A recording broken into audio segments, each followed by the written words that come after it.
The last time I saw my father, I was 8 years old. And I think that my strongest memory of my father as a child was the piano. The piano that he had was a wedding present from Jeanette MacDonald to my parents, and on it there was this big photograph of Jeanette MacDonald that said, "To Lou, who made the widow marry." You know, we had this little routine. He would come home from the studio in the afternoons, and we'd go into his study, and we'd sit together. He would drink coffee and eat cookies, sometimes some awful ones that I had baked, really awful, on my little toy stove, and we would listen to quiz shows.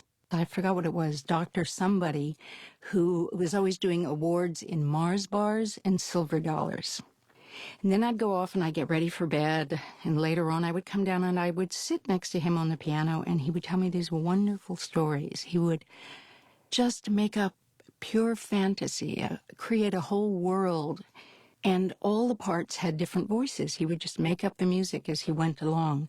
Sometimes he'd be telling me about what had happened at work, but instead of playing all the parts, which I hear that he did on the set, he would take the piano and he would create voices for them, and he would become just this marvelous spinner of tales. And it was just magic. It was totally a wonderland, a world of fantasy.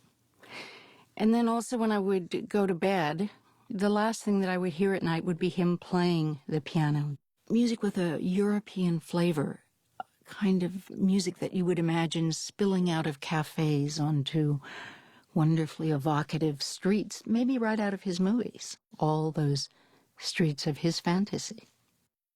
And he had this amazing gift that he would go to an operetta, he would go to musical comedy, this I have from my mother, and he would come home and he would just sit down and play whatever he heard.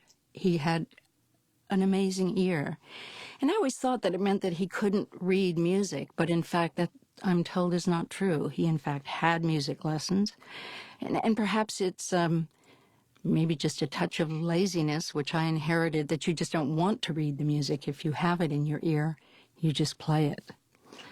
And I always thought that music was really organic to him. It was kind of an extension of his soul. And something that it's always struck me when I watch his movies is how music is used, how very little music there is.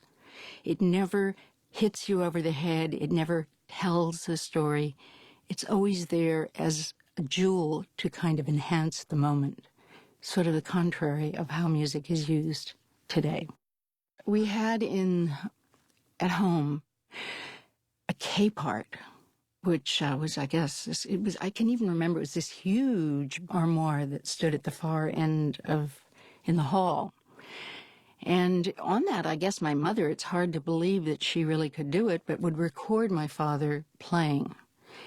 And the house was always full of musicians. I think many of my father's closest friends, Hosea Turby, for instance, taught me to play the piano.